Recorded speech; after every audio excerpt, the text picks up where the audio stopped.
Turn these cameras on. Let's see what's going on. What's up, How you buddy? doing, buddy? I'm doing good. Not too shabby. Yeah, turn on camera there. There we go. All right, so let's see here. Sharing my screen. Looking good. Looking good. All right. All right. So, how was your week?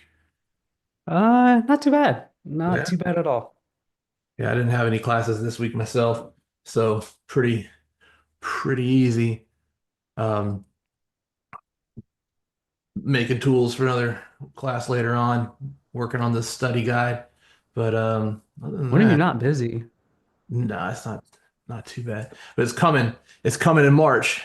Man, I'm working every day from like the end last week of February, whatever it is, like the 23rd, all the way until the 6th of April.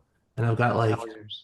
I've got like 4 days in that whole time period. I'm not speaking for 10 hours solid. I don't know why I do this to myself, but yeah, it's gonna be rough. Well, let's see. So today we're going to talk about test hacks and tips and test questions and things that can help students in decoding the exam, the current version of the exam. And it's key that we can say current version since the eighth edition is coming out and students have questions on what's the right thing to study and is the exam changing. And you should know by now that really the driver for this is the exam content outline and not the PMBOK guide. Right. And actually, when you look at the approved literature test writers can use for test questions, which PMI hides on their webpage, they give us each book that they can cite. It says PMBOK guides, plural, right? And it's been that way for a while. So, I mean, the PMBOK 8th edition coming out really won't affect the test until the exam content outline changes, which will be probably next year at some point in time. But because of the new information, the new material, you might see questions that are based off of it, but most likely the trial questions that won't count for or against you. And when we're talking test questions, it's best that we pull up a simulator and take a look at let's take a look at the top tier of what simulators are out there. There's tons of free stuff out there. Baodi, I mean, if your students come to you and ask you about like using any of the free materials, like, and I don't want to necessarily name names, but I know you can like find a simulator, maybe it starts with a T, and it's like Don't do it. Don't do it. this thing's a horrible guy. Like you are not helping yourself using old questions that are not tested, and you're like one bad question will lead you down a study rabbit hole that will just drain your time, and you'll waste a day of study time on some topic that's not even on the exam. Right. So let's take a look at some top tier questions from like if you were to say sit in one of those expensive PMP courses, right? What are they looking at? Right. And this might help you make a decision on what's right for you. Right. So some people will use the nearly free resources through PMI. Others will use resources that, are Numity or something. But let me show you why the courses are so expensive if you go through some of the boot camps. Now Baodi and I, we teach for all of them, whoever's paying us more that week. But let me show you one from it's a new company. They're just starting up. I'm helping them out. So full disclosure on this, I am working with these guys and I will teach classes for them and I'm helping them build their study bank and everything. So when we look at their webpage, let's see here. Okay. So here's their page when you like registered for their class. They have a page for your study plan and like down here, step by step in your study plan. Great. There's additional resources here, and they have a bunch of like audiobooks covering all of the tested literature and then all the different tools and study tips and flashcards and things. It's all there. But really, what's focused on today is let's take a look at test questions and look at their simulator. And we do have a permission from these guys, and you saw that on like the intro, like real fireworks. This is their material, so just hats off to these guys. So here we go. Um, when we take a look here at their test page, it has their pretest. So most of these courses start with a pretest. And some pretests are 20 questions, some are 40, some are 50, some 60, it just depends. Theirs is 40 questions, which is pretty normal. And then after the pretest, there's, their exam one, exam two, exam three, exam four, and then their exam five. And so these are full length exams, 180 questions, all of them broken out exactly like the real test according to the exam content outline and hitting all the enablers that, that we say all the enablers. If you actually do the study on this, there'll be something like, I think it's 8 enablers that will not be tested in the business environment domain just because of the percentage and how it breaks out. So most people don't know that. Like not every enabler in the exam content outline gets tested. The ones in the business environment don't because it only has 8% of the test. Well, anyway, that's technical stuff. So these are broken down just like that test. Well, the pre-test though, it's just kind of a shotgun blast because it's only 40 questions. It's not the full 180. So some courses I've taught for have like a build your own simulator. Like you hit start and it just pulls questions from a question pool, right? Others will have a pre-built test. Baudi, have you taught for like your experience on this? I mean, I don't. I think there's advantages to both. Like when you just hit start and you get like a randomized test questions, that's great because you can like take a bunch of tests. But in reality, I rarely see a student that takes more than 3 tests before they take their actual exam. Yeah, I would agree. I concur.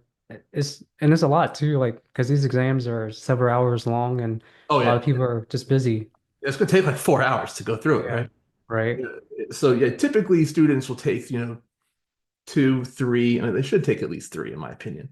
But then again, I get test anxiety, so everyone's different there as far as like how many test questions you should take or what you feel is But I right. think it's good though. Like it's definitely the practice that you need to sit down in one spot, especially if you don't do it often, right? Mhm, Sometimes I get a little squirrely just sitting down in one area more than an hour. So definitely will help you out taking those exams, sitting down, but also coming up with strategies to when should I take a break, things like that. mhm. Let's see. When I'm sharing my screen, do you see the web page up right now? Yeah. Okay. All right. So let me hit this record button. Just make sure that we do have a recording of it because YouTube works in mysterious ways. But just in case. All right. So we're on the Rural Fireworks web page and we're looking at their test questions, looking at their simulator. Um, Today, what we're going to do is give out the 40 questions from their pretest, right? And so when you click on their pretest and their site, it takes you, to, hooray, pretest, and it's 40 questions of awesome. Um, so what we'll do is we'll give you the URL to this or let's just put this away for now. And let's advance the slides. We have it right here as a QR code for everybody right here. There we go. So this QR code will take you to that pretest. It's a Google form, right? All they do is embed the code on their web page. But there it is as well. So you can scan it with your phone. And we'll put the link in the description so you can get to this and take your time and knock it out. But Bowdy and I are going to talk about some of those questions and the answers and tips and tricks on how to prepare yourself for it. But let's take a look real fast here. Once you fill it out, you'll get an email from the system asking you to like go over your exam results, and it will tell you, how you did, break it down. And where's my breakdown of this stuff? Open email, do stuff, email, go. There we go. I think it's over here. Okay. So this is my results and it's all 40 questions here and it gives you, what you got right, what you got wrong. All I do is I just hit D on every one of them real fast, just hit enter, so it would send it to me so I'm not sitting here waiting. But here it is. And the main difference that you're going to see with this simulator versus others is that when you look at the answer block, right? Like if you're using like a free resource that you found from your buddy or on Reddit or from, Googling test questions, is that the answer will be explained, but it won't necessarily be cited in the PMI literature or have like any connection to the actual materials. That's a big no-no when it comes to actually writing test questions. If you're going to actually write a test question for PMI, it has to have 2 citations in the literature. And usually what you do is you cite it in the PMBOK guide, and then you find the supporting citation because the PMBOK is essentially the cliff notes to the other pieces of literature, right? So if you're trying to save yourself time, you find it in the PMBOK or the Agile Practice Guide, and then you find the supporting source. All right, so a good question that has been written by someone who knows what they're doing will have a page number citation or at least a paragraph citation like this one, right? So this one says Agile Practice Guide, page 53, paragraph 5.2.3. Perfect. All right.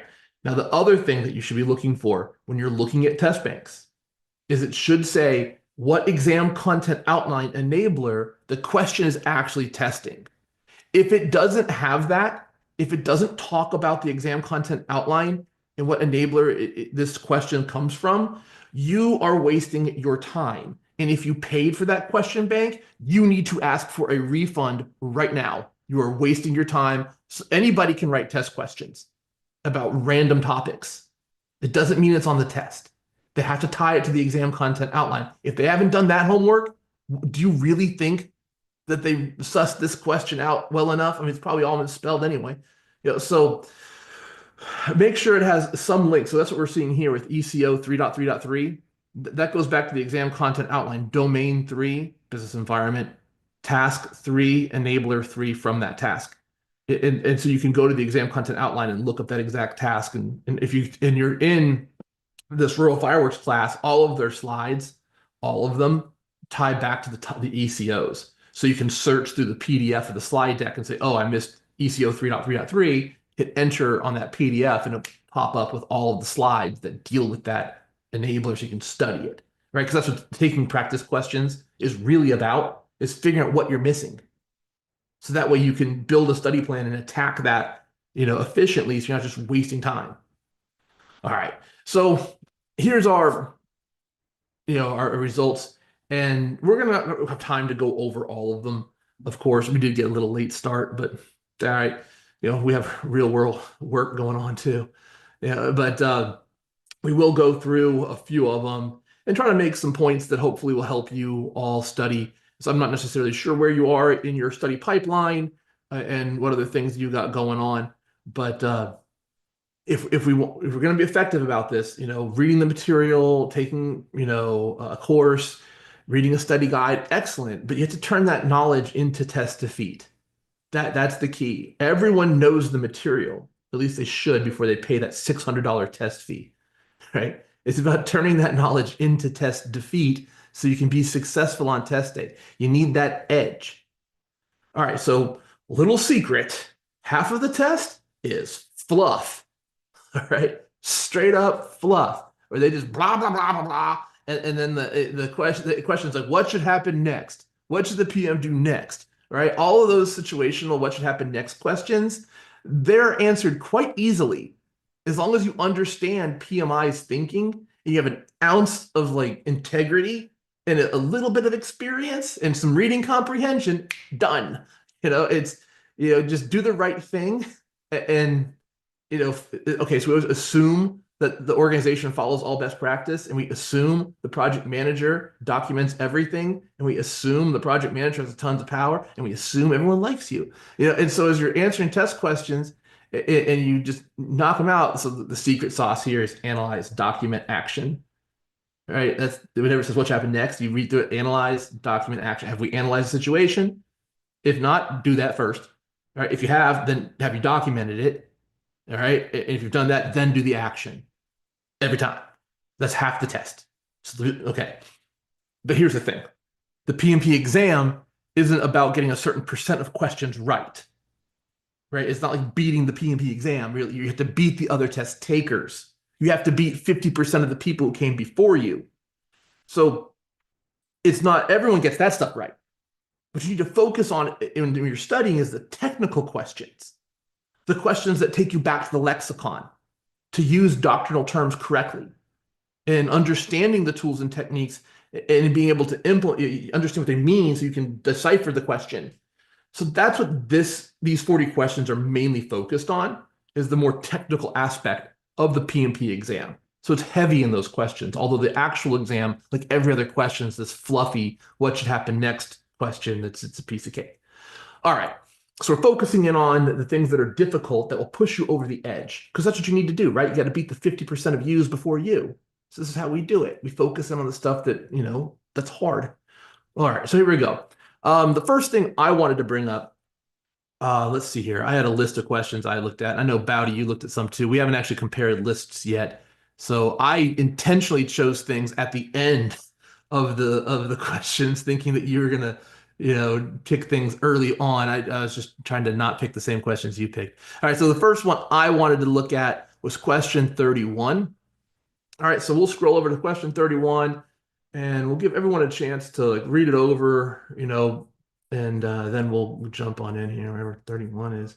And of course, it's not searchable. All right, there we go. 31.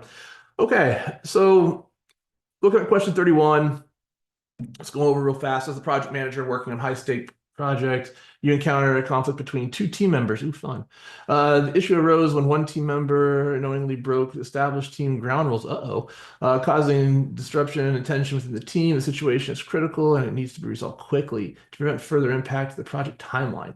Given the urgency and clear violation of rules, you need to take immediate decisive action and address the issue to restore order. Which conflict resolution technique should be used in this situation to resolve the issue promptly? Okay. Um, so this isn't, I didn't want to talk about this because it's particularly a difficult situation. It's pretty much a slam dunk, right? Like, this is the time that we're going to use, what? I'm going with forward slash direct, answer C. Yeah, answer C. Oh, this is the wrong answer. It's D. I just hit D to get, results. But yeah, the correct answer is answer C, forward slash direct. So if you studied the topic, right, when you get into conflict resolution, the tested part that we need to remember, right, when it comes to like the what should happen next stuff, the situational, is that we always follow like the written guidance. We always follow either the team charter in Agile. We follow what the established ground rules are in the team charter. So always look at that for how to resolve issues or take them to higher. But also when it comes to the conflict resolution strategies, right, we have to know those forward and backwards in order to answer some of these questions. So these are the conflict resolution strategies. And so notice they're written out: collaborate slash problem solve, compromise slash reconcile, force slash direct. This test writer is being nice.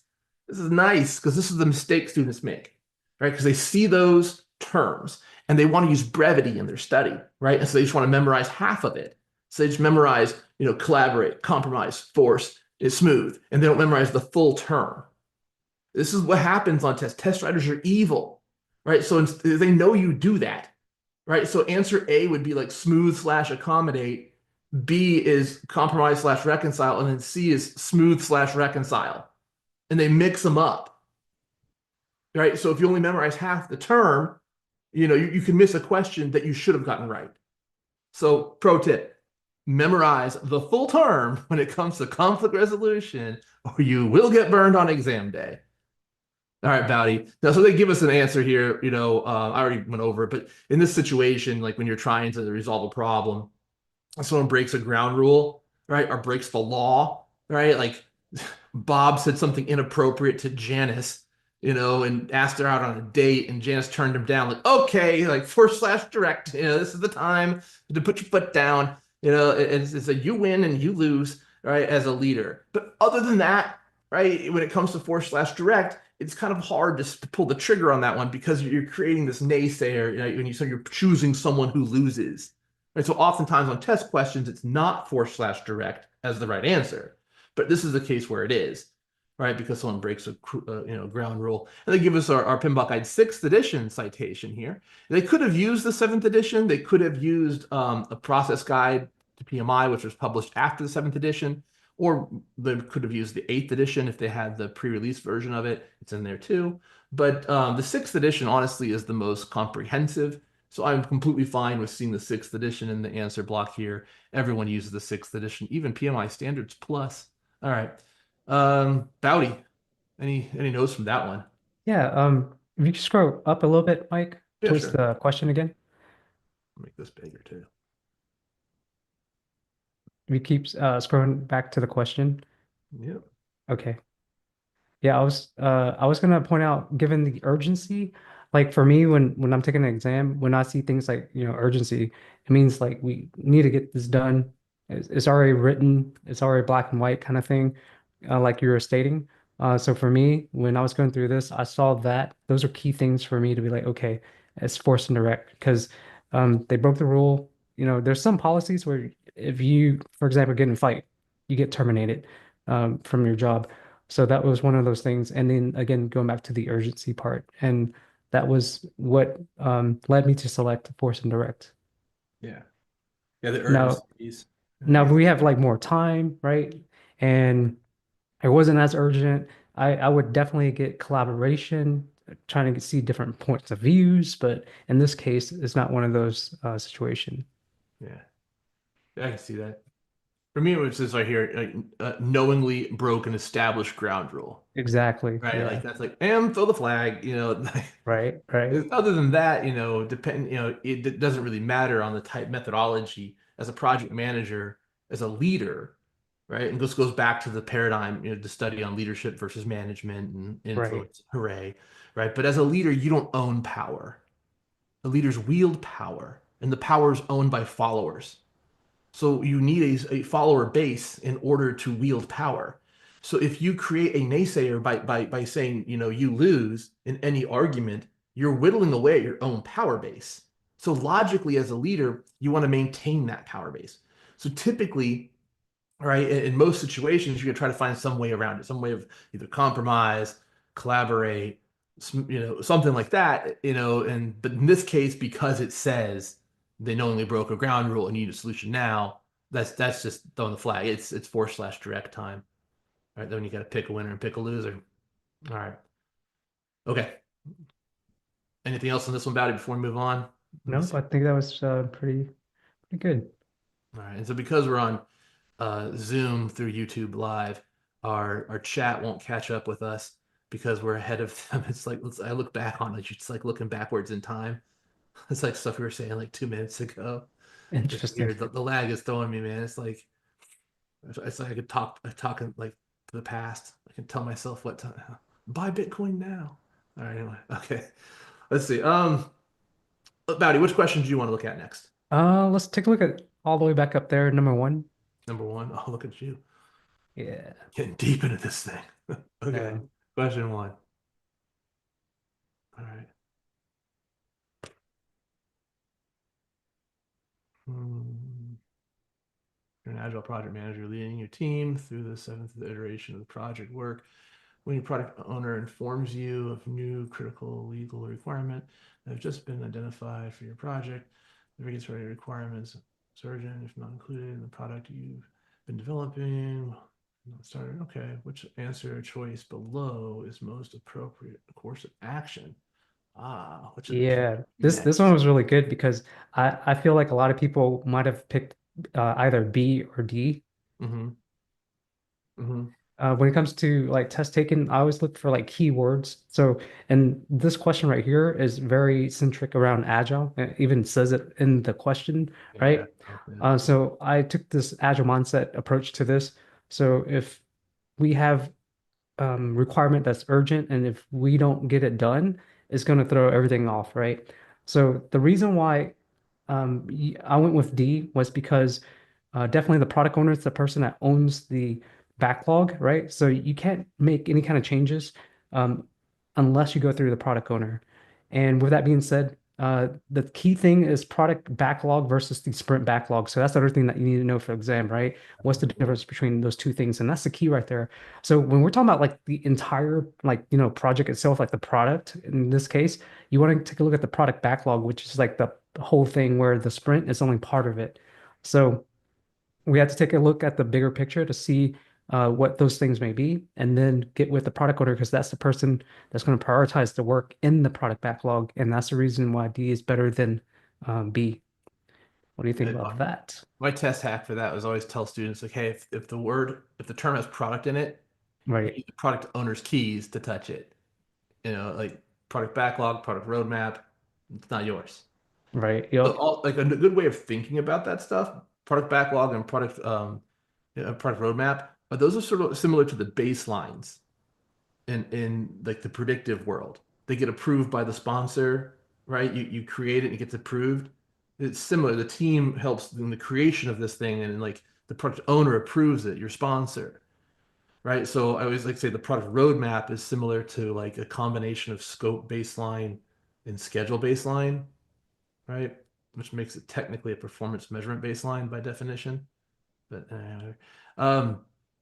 now, other thing, you hit upon sprint backlog. The term sprint backlog is methodology specific to like that Scrum and like there's several what are they called? Um, Iterative agile variants that use it. So when we read the agile practice guide, it breaks agile down into iterative versus um, what is it, flow based is what they call Continuous flow, like it. Yeah. Kanban. Yep. Yeah. So when we're talking like the flow-based agile, they won't necessarily call it sprint backlog because what you're doing in product backlog is list of all the work essentially, right? Well, there's more to it than that, right? But if you want to conceptualize it quickly and you're not used to using agile, right? It's like a list of all the to-do stuff, the honey-do list. All right, sure, everything. Well, what you're telling your significant other like today I'm going to do this, right? You're only going to do a portion of the honey-do list, not all of it, right? That's like the sprint backlog. It's a piece of it. What we're going to do right now, right? In this iteration or this sprint. Now in flow-based agile, it's not based off of time. We're not saying, hey, we're going to code for 10 days and then done. The sprint isn't always the same in flow-based agile. That's iterative-based agile. That's not all agile variants. So in flow-based agile, the sprint is actually based off of completion. We're going to code till done. Like we're going to code until this feature's done, right? And we've talked to the end user and the product owner, and they say, yes, this is what we wanted. And, okay. So in that case, when they break off a piece of backlog, they refer to it as feature backlog, another term, right? So there's feature backlog and sprint backlog, but they're the same thing, which is why PMI exists to create funny terms. So the PMI term that you'll see on the exam isn't sprint backlog, isn't feature backlog, it's iteration backlog, a completely invented term by PMI. So iteration backlog is the umbrella. It's the umbrella term for both camps of agile variants. All right, so watch out for that. Iteration backlog is the tested term. Although you might see the term sprint backlog, because it's so popular in the blah blah blah test question. Good stuff. All right, this is how this is going to go. I can tell it's going to take us down random study rabbit holes and I tricks. know, I know. All right, it's good stuff though. It's good. Anything else before we move on this one? I'm good. No. Okay. I'm move on to my next one. I want a question 33. That's at the other end of the test. Okay. And this is why you said I should just go first and do all of mine, and then you do all of yours. So I'm scrolling back and forth, isn't it? Exactly. Yep. Okay. Yeah. Okay. Lesson. We'll put in the lessons learned register. All right, anyway. All right. So, question 33. Hmm. You're okay.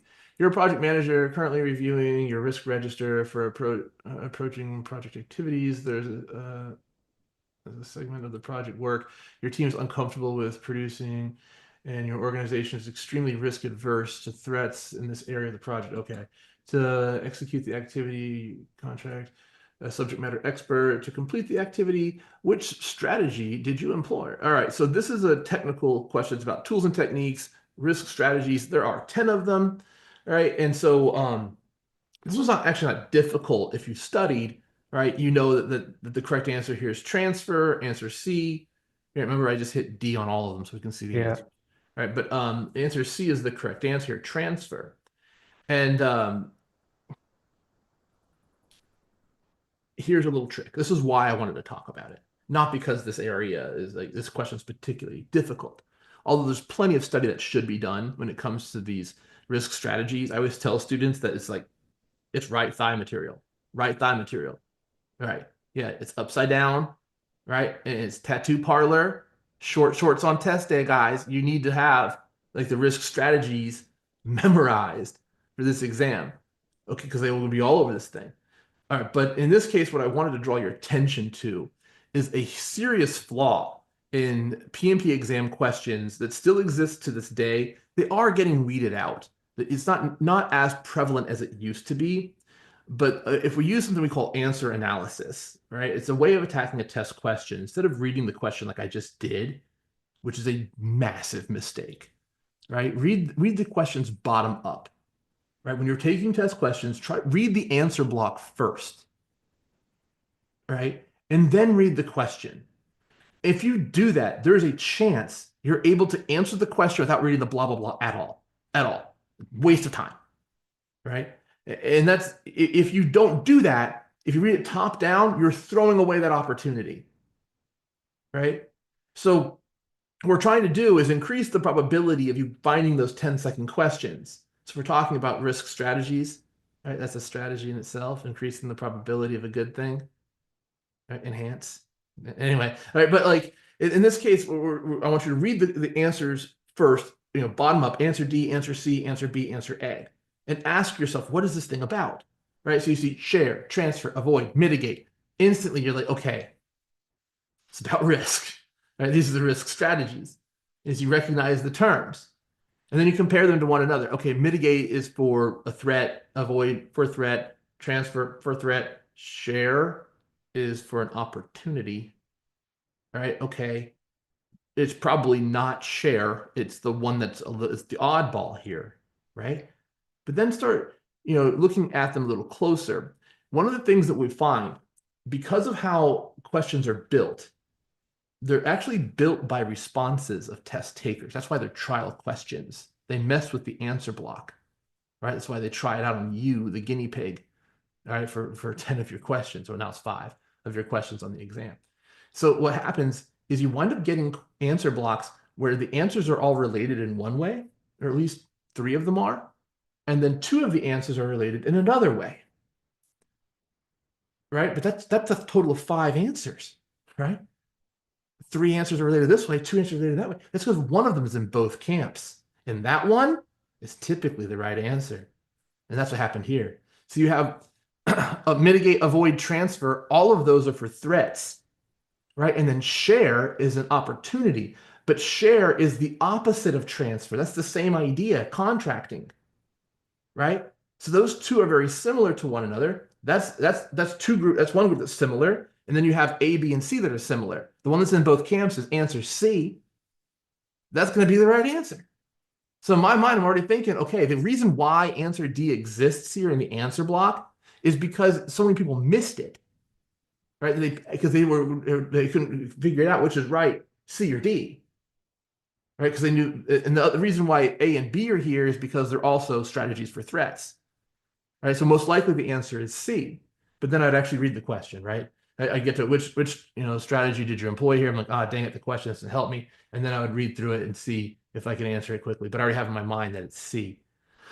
All right, anyway, I just wanted to bring up that tactic as a way of reading questions bottom up instead of top down. Right? Because if you're reading questions top down, guys, you're falling for it. Right? You are falling for it. Test writers are evil and they want you to go through this little maze of blah blah blah blah blah blah.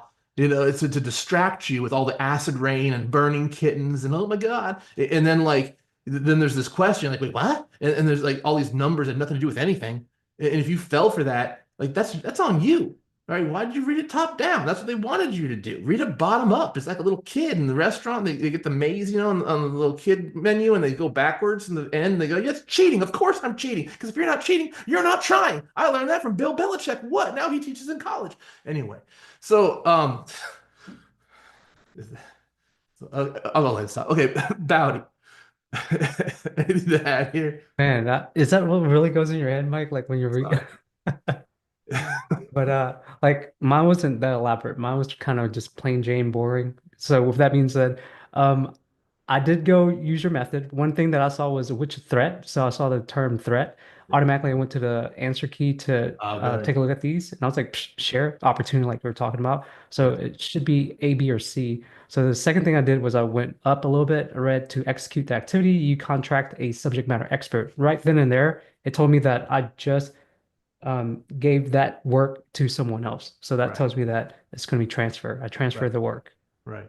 All right. So we're And using like test defeat here. You read it bottom up and you see right away the question is what threat. So boom, D is out. Eliminate. You can yep. line out answers on the test. Right click the answer, line out. Most people don't even know that. All right. And then when you see the next like sentence up, it says to execute the activity, so you contract somebody, boom, contracting. The only thing that's left is C. That could be the right answer here.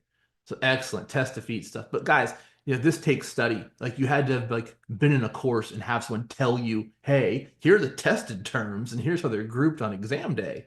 Like that's kind of important when it comes to these topics and studying them. Or you could just, download a free, test question bank and see what happens. All right. Baodi, what's your next question? We'll keep on moving here. I'll knock out two. Okay, go ahead. All right.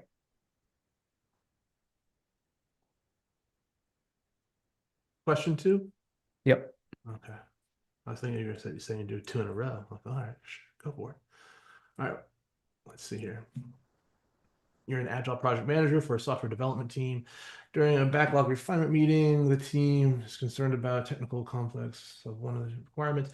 The product owner is having a difficult time explaining the need, but something about high priority. Okay, which answer choice below is best course of action? And for this one, Mike, this is one of those type of question where you need to know like what is a spike, what is a retrospective, roles and responsibility of product owner. You need to know like document like risk register. Risk register is what I call like a form of document that you'll find in predictive, right? Whereas in Agile, we don't use a risk register because we have things like the product backlog that lists all the risk items on there. And going back to what we talked about even earlier about product owner and what the product owner does, which is prioritize the work, right? So long story short, what I'm trying to get at is a spike is one of those things that you do like a discovery. Like you need more information about something, you conduct the spike. So this goes back to knowing terms and understanding the terms. So the answer is a spike. That would be Excellent. the Yeah, best thing to do in this scenario right here. hitting on those doctrinal terms. Now Spike, it does show up in the seventh edition. I believe it's in the sixth edition. Is it in the Agile Practice Guide? Agile Practice Guide, probably, but I don't think when you say the sixth edition, which version? Is it the version with the Agile Practice Guide? Is that what you're Yeah, talking about? the original one, like the one where separated. When I mean, like when I say sixth edition, I mean like I believe it's in part one of sixth edition. Gotcha, gotcha, gotcha. Um, but I'm almost positive it is in the seventh. It is in the eighth. All right. So I have a spreadsheet with like all the terms and exactly where they're cited in all the different texts. It's helpful as an instructor, completely useless for students, I think. Maybe. Anyway. And Okay. then yeah, that was is really if you scroll down a little bit too, like there's the Agile Practice Guide, page 53, paragraph 5.2.3. So Yeah, yeah, there's the there it answer. is. That's why I put it in there, huh? All right. Okay. You want to do another one? Yeah, yeah, yeah. I'll knock out another one. Go ahead. Let's do let me see. Let's do four. Question four. Let's do four. I'm gonna switch it up a little bit. All right. As a project manager, you're currently performing documentation analysis. Oh, that's fancy. To assist in a specific time frame for when target benefits should be realized, as well as okay, tracking which plan is best for finding information. Okay, okay, okay. So do you want you want to know my secret sauce in this one, Mike? Yeah, let's hear it. I always tell people like sometimes you ever heard of like what is it, Arkham Razor? Sometimes the simplest thing's the correct w way to do it, you know? Yeah, So this is one of those things. In the question itself, it talks about benefit. So that's one of your keywords. The other one is benefit should be realized. So the other keyword was realized, benefit realization. So out of that right there, out of these four documents, right, which one has the word benefit? The benefit management plan. And again, the benefit management plan is a document that tells you how to manage your benefits. So again, by knowing those little t tips and tricks, you'll be able to answer these types of questions fairly quickly. yeah. Benefits management plan. Good stuff. So they give us the sixth edition as a citation here.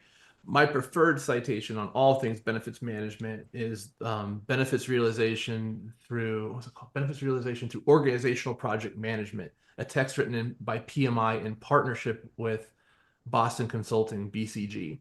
Check it out. It's a great little download. I think they've hidden it away on the PMI website now. Um, but I do have that as a resource. It's a good little pamphlet talking about benefit realization and like this idea of like tracking what benefit means so that we have the ability to like raise benefit from a failed project, like a phoenix from the ashes. Like when the project fails, we're able to say, well, at least, it wasn't a complete waste. We gained here, here, and here, and here.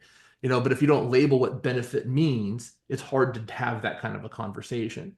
But also, it's very important for a project manager to understand the different avenues of benefit. So when you're making decisions, you have to take that into like, kind of like the two birds, one stone kind of thing. Like if you want to make a decision, I want to try to gain benefit here and here. Like, because part of the project was designed to expand the organization because it's an excuse to hire more engineers. So when I hire an engineer, I'm going to not only find one that helps me my project, but will help the organization down the road or Right. whatever, right? So like there's all these different avenues of benefit. And so the use of a benefits management plan is rare in organizations. But remember, on test day, we have to assume all of the best practices being followed by your organization, which is complete fiction. But that's how we attack test questions. And you have Good. your benefit owners. If you had questions about the benefit, you go to benefit owners. There we go. And then there's like, have you seen much questions on like, what is it benefit like? It's the benefit owners, and then there's like benefit realization and like a rollout plan and Hmm. Yeah. okay, yeah. Implementation plan, rollout plan, but those aren't like official plans. So here's my um my take on this. PMI isn't as complex as everyone makes them out to be. Like there isn't really a separate agile question pool. There's just a question pool. There's not like one for the ACP and the PMP. It's like all the agile questions are designated agile question and also what exam content outline bullets it hits.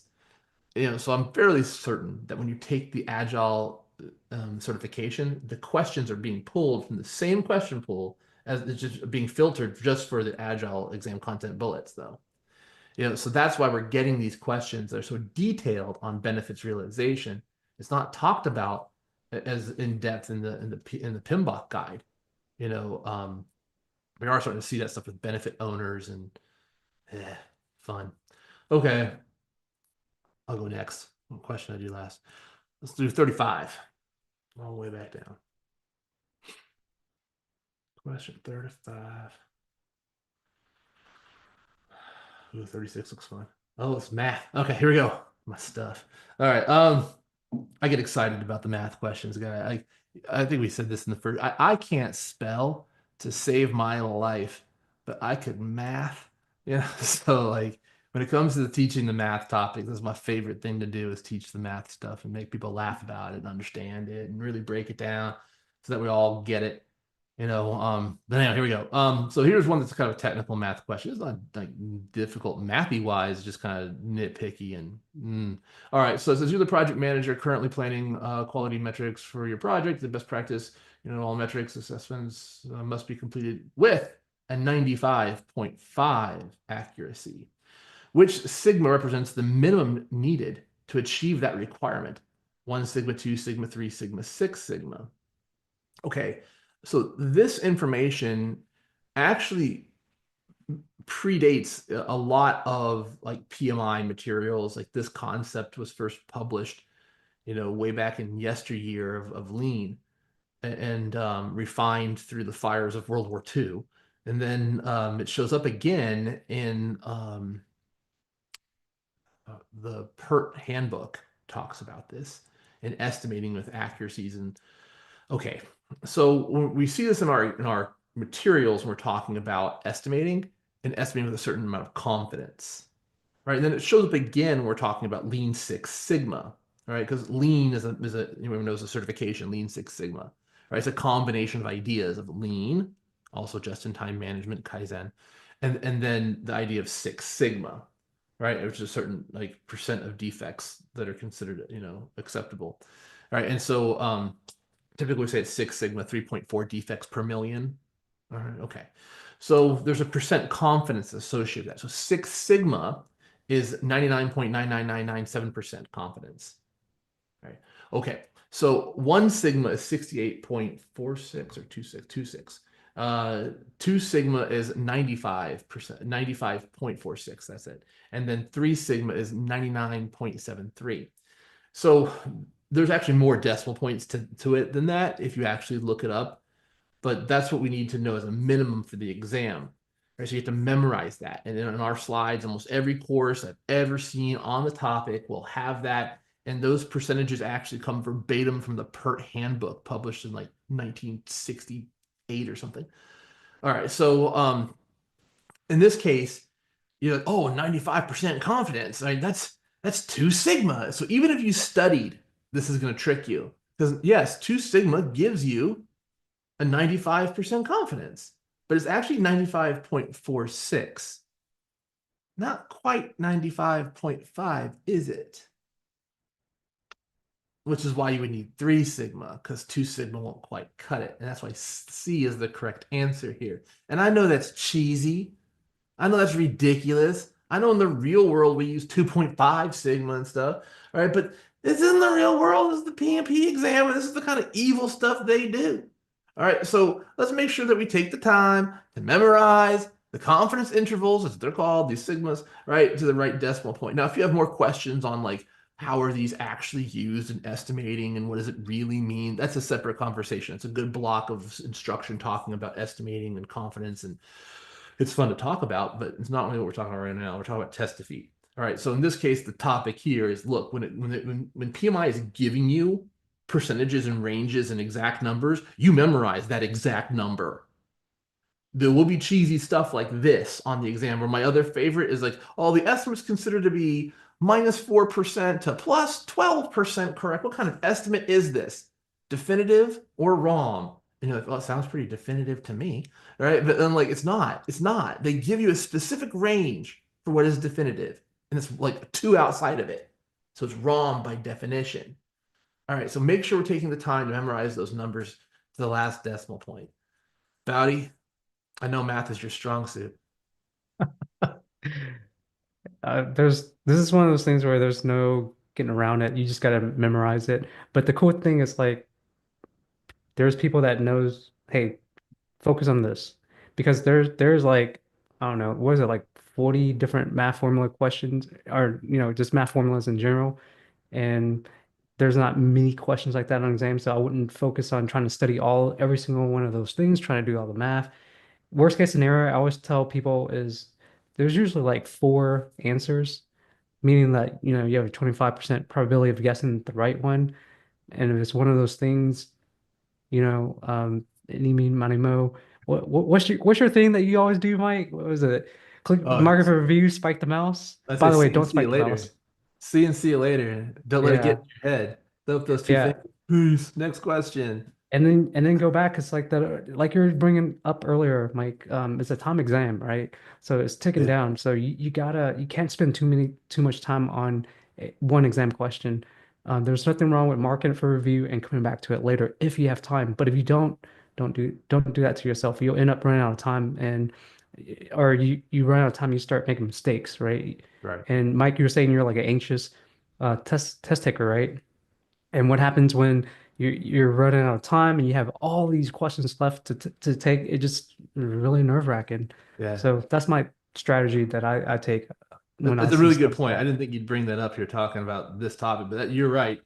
When it comes to testing, this exam gets in your head, and you have to be comfortable with eating a little humble pie on test day. All right, there's going to be questions, no matter how much you studied or what your experience is, that you're just like, what the heck is that?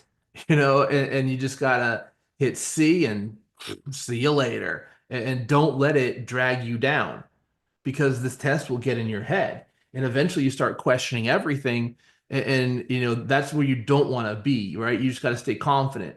for me, I was singing that Karate Kid song between every question. You're the best around. Whatever you got to do to Karate Kid was awesome. Yeah, so like whatever you got to do to maintain that confidence in yourself. Now, your other point on math, yes. If you're not a math person, here's the good news.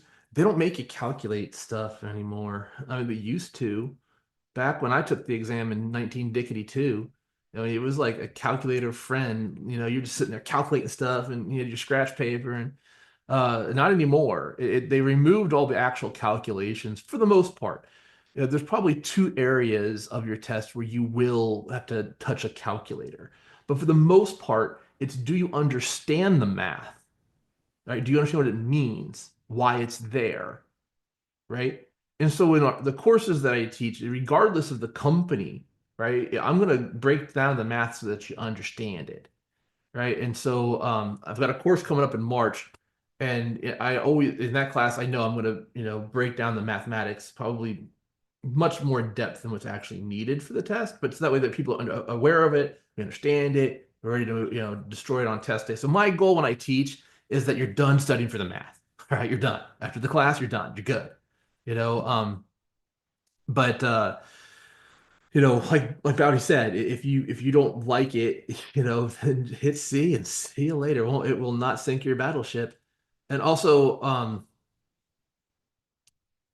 when it comes to some of the difficult questions that are either mathy or technical, don't get pulled into that time suck like you were talking about, right? That's a big one.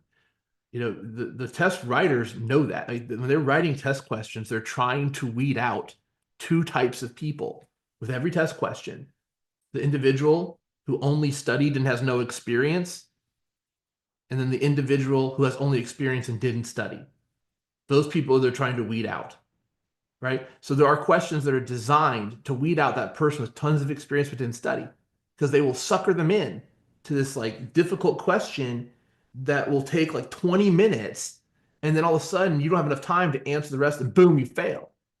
Because selection is an ongoing process, right? You should have known not to get suckered into that. Hit C and move on. All right. So anyway, C and see you later. I guess that's the summary of that question.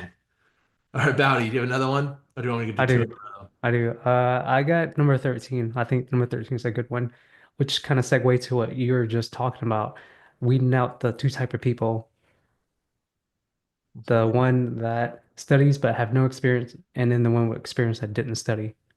There you go, number 13. Here we go. There we go. Yeah.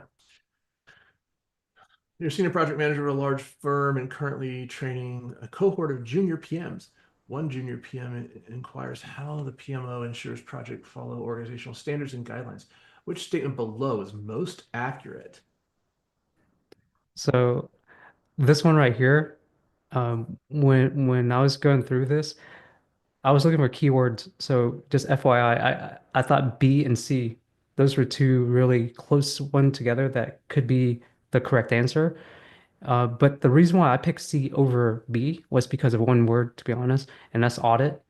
And the reason why I tell people like, hey, don't let what you do at work in real life affect how you answer some of these questions because sometimes it doesn't always match.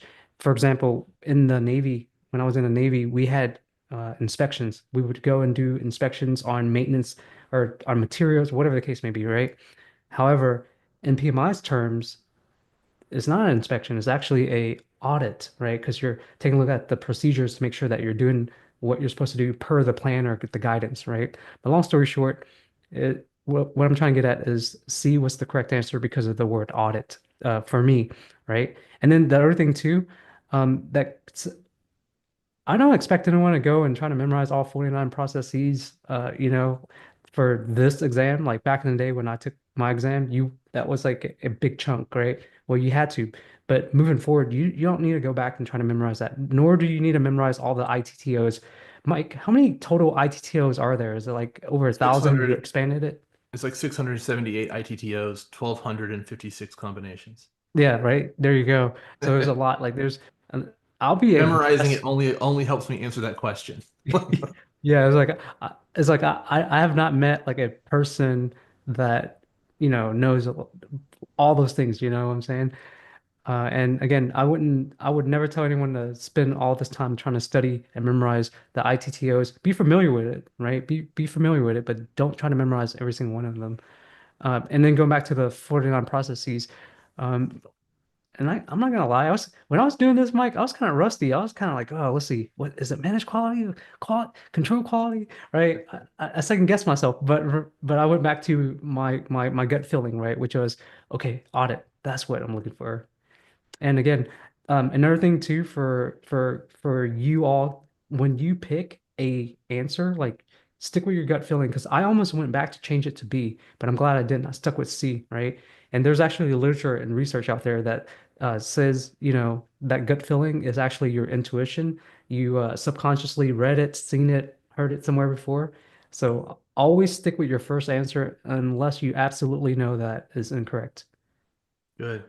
Yeah, and so that quality audit piece, honestly, like this format of a question is very 2000, what was it, 2014 through 2016 is where we saw these really dominating the question pool, where they were asking you specifically like what tool and technique was talked about above, or like what tool and technique comes from this process. And they kind of like allude to the process in the conversation or straight up say it.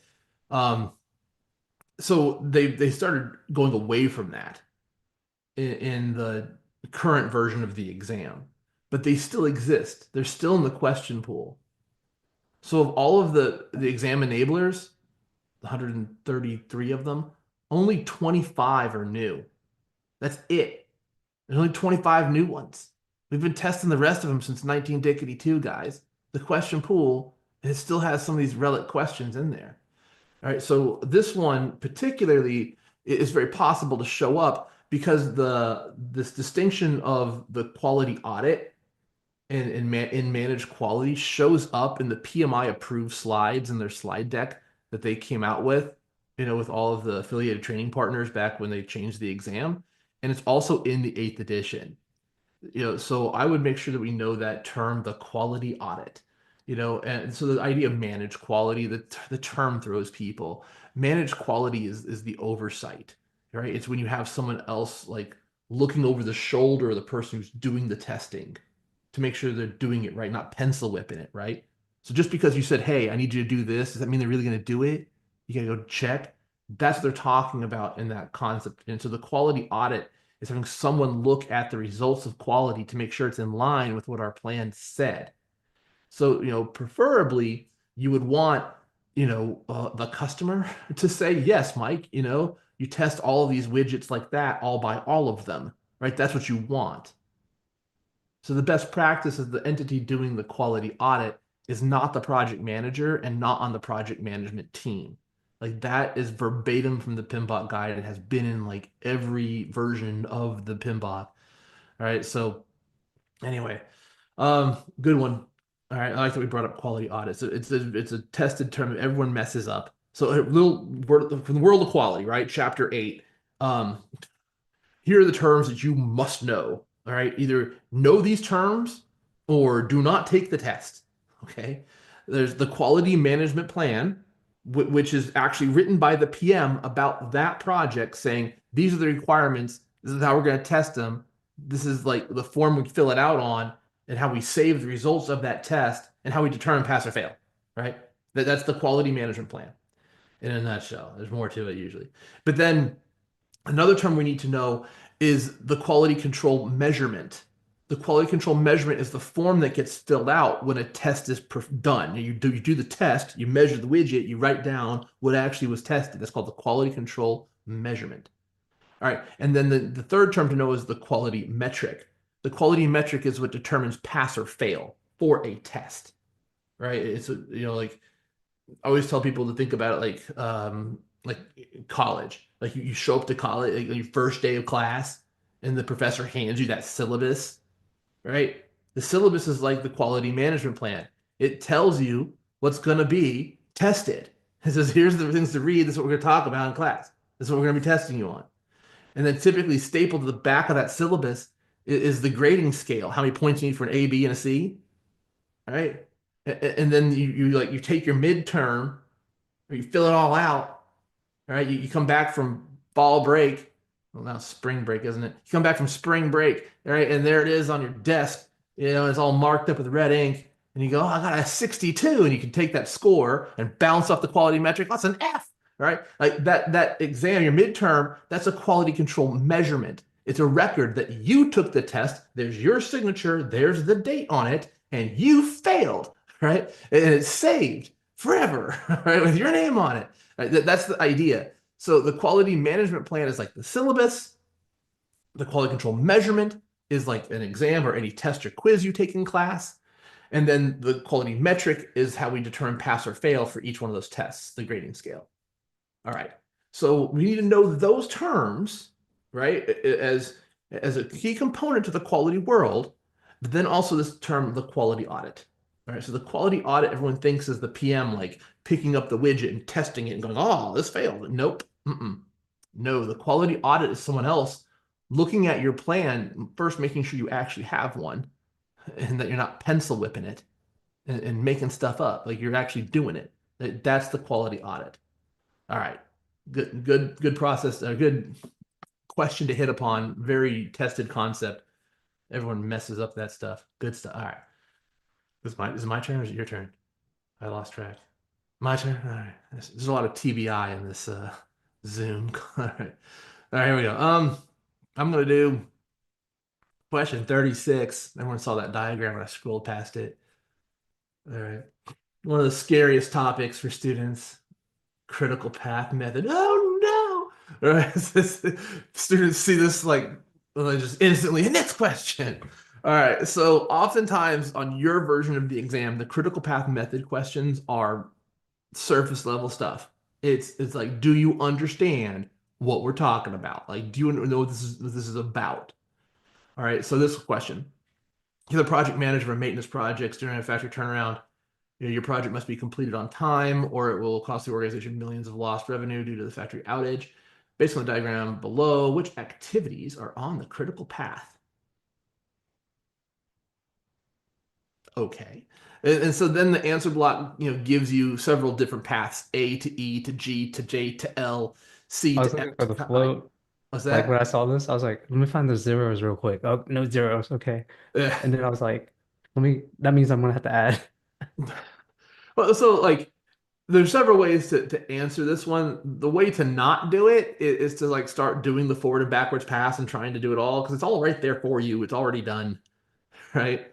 So when you get this is one of the more common questions. Like they show you, and usually the diagram's not this intimidating. Typically the diagram is a little smaller, with like 5 to 6 tasks on there. This one just looks scary, but it's not. Because they gave you all that information, it's pretty easy to see the critical path.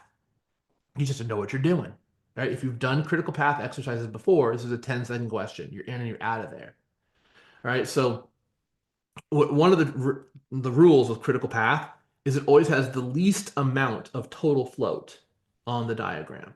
All right, so we see that right here with C, F, L, K, is it I, K, L? Yeah. So they all have 22, 22, 22, 22, 22. And if you're wondering how would I determine what's the least amount of total float, look at the last task on the diagram. Whatever its total float is, that'll be the least amount.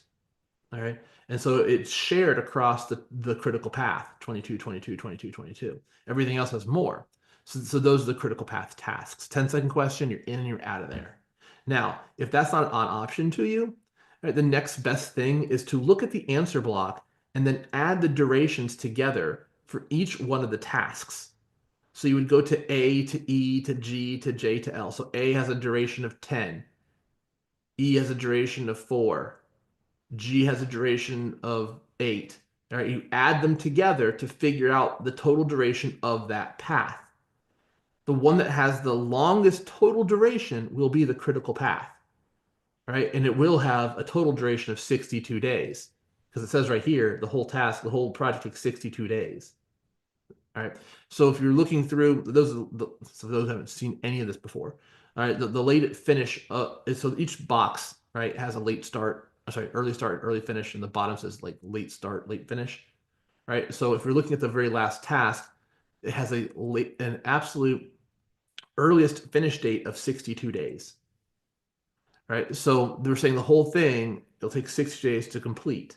So if you add the durations of C to F, and then add that to I, and that to K, and that to L, all those durations together will equal 62 days. So that's another way of determining the critical path. Um, Now this one, I don't know if you can tell with the font or not, or maybe how far away you are, but they use something called the bold arrow method, where they bolded in the arrows that show the choke points or the bottlenecks. All right, and that's also you see all the bold arrows have zero free float because that shows the most constraining relationship. This is something taught at Stanford, or at least it was taught at Stanford when they had their own certification in this. So there used to be something called the Stanford Certified Project Manager before PMI ate their lunch. And so they taught their version of critical path method, which was based off of the military's. And they would use this bold arrow method to indicate bottlenecks. Very useful. And so in this case, like you can see like the chain of bold arrows that goes from C to F to I to K to L, right, is being the longest chain of bold arrows. Another way to tell. Now, typical test questions don't have that. They don't put that much information. So this is kind of like that seesaw where they gave you a ton of tasks on the diagram, but they gave you a ton of information with it. Right? So it looks super intimidating, but they're giving you the answer. The questions you typically see on the test are like 5, 6 blocks on the diagram, but there's like almost no information, just the durations. And so that that actually might make you do more of the adding. It's just addition, But anyway, um, now for more on critical path method, you can always Google it and you know, plenty of it. But there's all kinds of reasons. You can always reach out to me. Find me on LinkedIn. I'll send you like a workbook on it and help Mike, you out where I can. But go ahead. guess which question I did last What'd you do last? of this question? Oh yeah, there's some Yeah, overlap, is there? I was Okay. like, I did the any, mini, money mo, and then I selected, and I just at the end I had some time left. I went back and Oh man, added up the duration, and I figured it out. But yeah, it's all right. Yeah. So I'll tell you what. Let me go ahead and I'll do one more and then we'll call it a day. We've been at it for about an hour, haven't we? I think. I will do one more. So critical path. Let's see. I got one for tricky math on 37. Aha. This is an area you will touch the calculator. Here it is. All right, so this is from all my students, recent students. The feedback is typically expected monetary value. They wind up touching the calculator and doing math. Okay, so expected monetary value (EMV), not to be confused with EVM, earned value management. Expected monetary value is a risk strategy. It's a way of setting aside a contingency reserve in proportion to probability and impact. So this is typically done in an organization. You're doing it for like all the risk events in like an entire block of the project or phase or area or the whole thing sometimes, not just like one risk, right? So usually all of them. So that way you have enough contingency reserve to handle the risk that could happen, but not enough to cover everything, right? It's based off the probability and the impact. All right, so with expected monetary value, what you're doing is you're taking the probability of the risk, say it's 50%, and you multiply it by its impact, $1,000. So 50% times $1,000 is 500, right? So you'd set aside $500 in the contingency reserve to cover down on that threat. If it does occur, we've got, $500 to cover down on it. But it's like, that's not enough to cover it though. But the thing is, there'd be other risks you're doing that for too, right? And they don't all happen if you did your probabilities correctly. All right. So honestly, expected monetary value is a little old school. All right, the more like if we're gonna talk AI, all right, like in actual projects, now we use simulations, Monte Carlo simulations of risk registers to set aside contingency reserve is much more popular now. And but they're not going to test you on that. You don't have that kind of compute in front of you. You have a dollar store calculator. All right, so well, now it's the digital calculator on the program. But anyway, so in this question, it says here, you're the project manager assessing risk that has a 32% chance of occurrence. If the risk were to materialize, it would result in a $12,500 cost to fix the problem. You need to calculate the expected monetary value of the risk to determine the potential financial impact of the project. Question, How much money should be set aside in the contingency reserve to handle this risk? All right, so one thing that can get people here is how they write negative numbers. Negative numbers are written with parentheses around it, like your accounting spreadsheets throughout the entire test. So if you're not used to that, that can throw you here. Another one that gets people is the wording. So when you actually do the math here, 32% of 12,500, it is $4,000, right?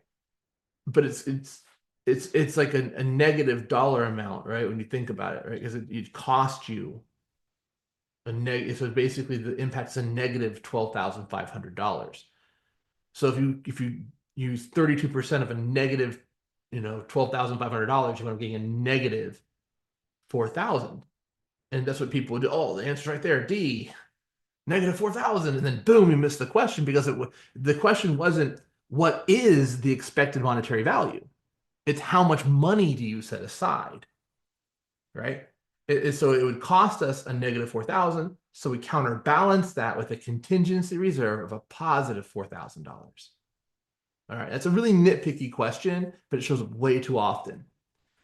All right, anything on expected monetary value, Baodi? Uh, Now, for conceptual wise, I always remind people that this may be tied, like we were talking about risk, right? But that risk can be a quality item. That risk can be a compliance item. So I like to just remind people that connect the dots. Don't forget about the bigger picture. But what you brought up was really good. Understanding like the parentheses means negative and understanding the language that they're using on the question itself. But yeah, brought up pretty good points, Mike. Excellent.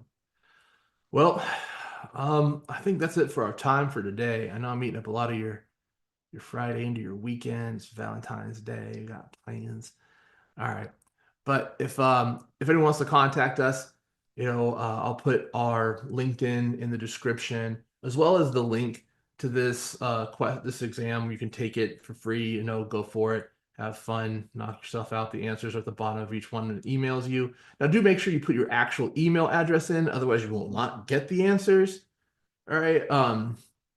If you get bugged with marketing from that email, you can always just, unsubscribe. No big deal. Um, but I'm not going to spam you. It's not coming from me though. All right, but anyway, there's the link, the QR code, but I'll put the link in the description if you don't have your phone out and want to take it on your phone, you want to take it on your computer or something. I'll put it on the link. But with that said, all right, if you want to get in touch with us, figure out when our next class is, all right, feel free to find us in the description or find us on LinkedIn.